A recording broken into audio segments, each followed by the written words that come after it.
Rugby with pads? I don't think so.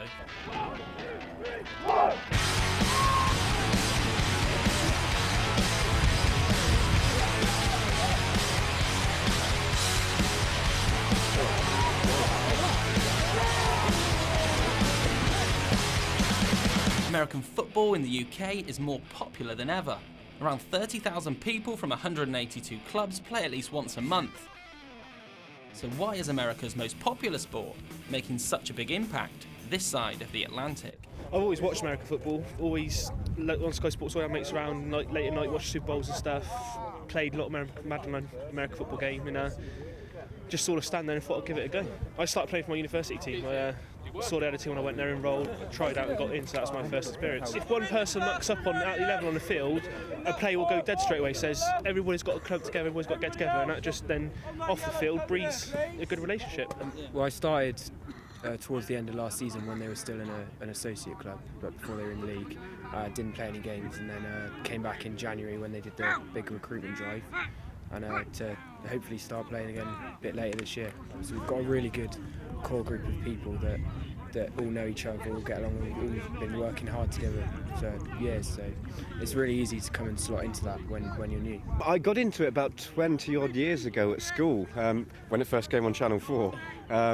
And literally just my brother was into it. He said, pick a helmet kind of colour that you like, and I ended up going for the red and gold of the 49ers, so followed them ever since really, and just recently got back into it now because the Storm are here. So in training you can hit each other really hard, and it's always a case of give the hand to get back up, and it is really, because it's very much a team game. All 11 players on the pitch at any one time are vitally important to what happens in the game, so you can't let your teammates down as well, so it is very, very sort of camaraderie driven, definitely.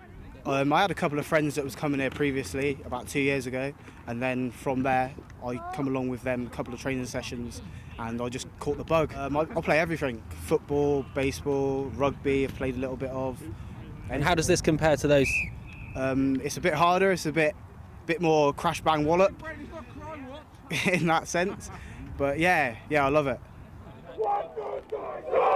Swindon Storm are one of the newer clubs that have cropped up in recent years.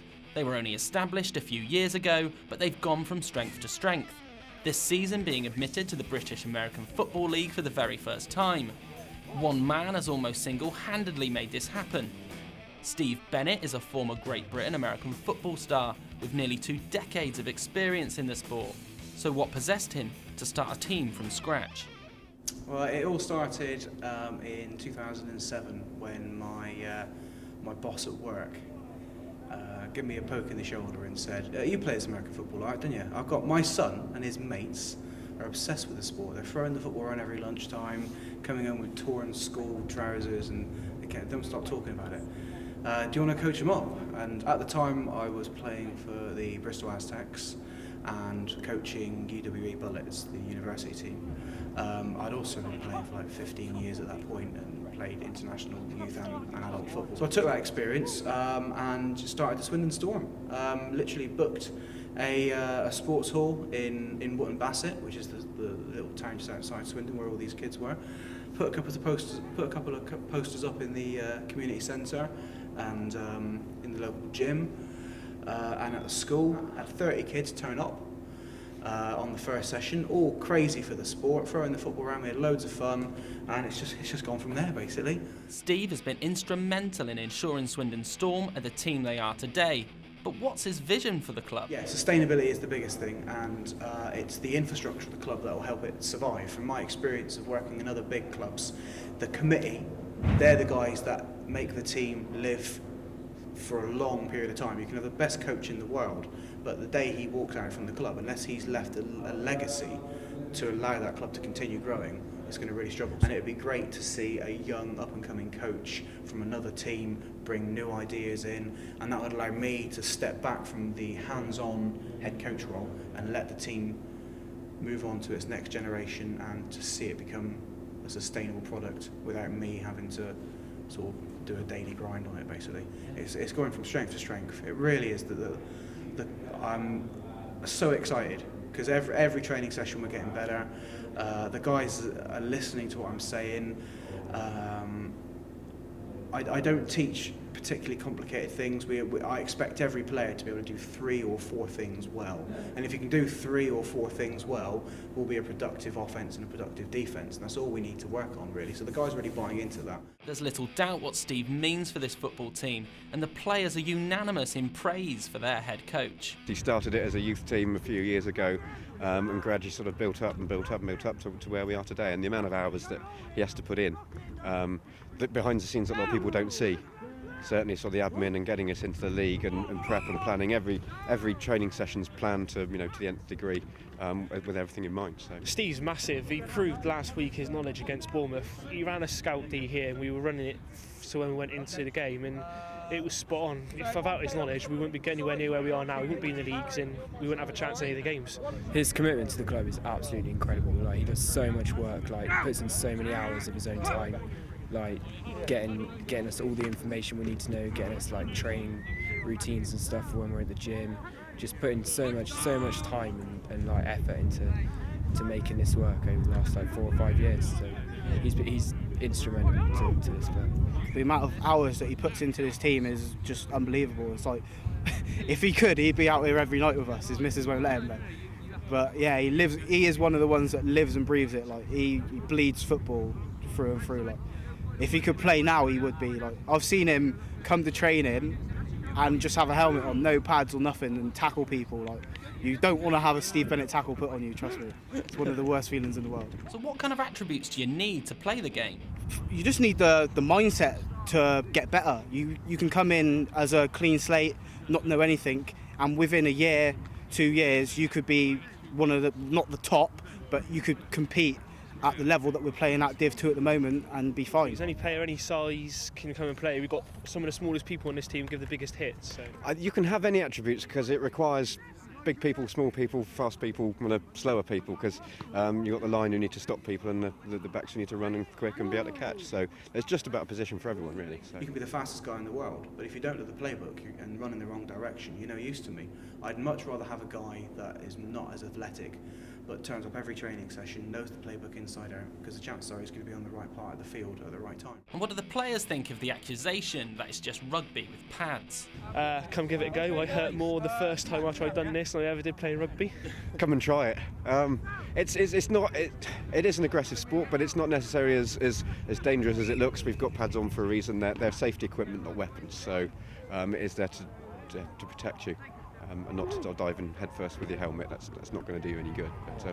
But now come and give it a go. It's the best way to find out. They might be amateurs, but the commitment shown towards this sport is something else. There's guys here that like live and breathe the sport. They'll go home later on tonight and watch game tape of this. Like, we're taping this. They'll go home and study our training video. They'll study the video of the Bristol game that we got this weekend. So there's people that live and breathe it, and they just can't get enough of it, isn't it? It is, and it's very much down to as much commitment as you can provide. I was lucky I was able to go down and scout the opponents for this Sunday's coming game, because I had the Saturday free. I was able to do it and wanted to do it to get as much information as you can. So it's very much, if you've got the time, sort of put in what you can. Absolutely, it's still at a very amateur level, and you compare it to the American way of doing things. It's very, very, very amateur in a way, but it's getting better all the time, and now it's a university-funded sport, so it's only going to progress from here and get more and more people involved. And then there's a lot of clubs around the country, so literally from right down south up into the north of Scotland, there's teams everywhere. So. There is a lot of commitment. I mean, as well as training, you've got to go to the gym a lot to keep your body fit and working, get stronger. Otherwise, it is a lot of commitment for a sport. A regular season NFL game has been played at Wembley since 2006. And it's here to stay, with the Jacksonville Jaguars confirming one home game will be played in the UK at least until 2016. That's in addition to the annual game held at Wembley each year. Brits certainly have the appetite for the sport, with both this season's games already sold out, and the NFL's got big plans for the sport over here. Viewing figures have risen by a staggering 154% since 2006, and there's even been talk of a franchise being established here. But not everyone's convinced. I don't think it will work. There's a big market for it over here, but I can't see it happening anytime soon, to be honest. But if there was a team in London, then yeah, I'll try to go watch games, but logistically I don't think it will work. It's a long way for other teams to travel.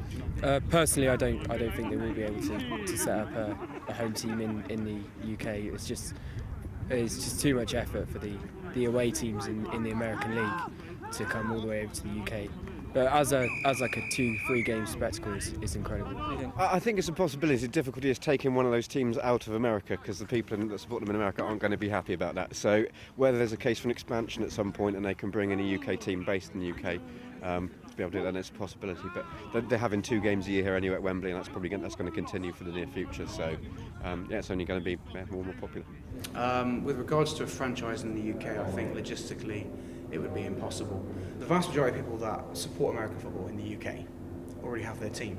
They supported their team since they were probably 5, 6, 7 years old. For example, a Miami's Dolphin fan who's been a fan since 1985 isn't going to stop being a Miami Dolphins fan to support this new London franchise. Logistically, it's almost impossible. I think we're at the peak of what we're going to achieve from having the NFL in Wembley. American football is not likely to knock football or soccer off its perennial perch in the UK.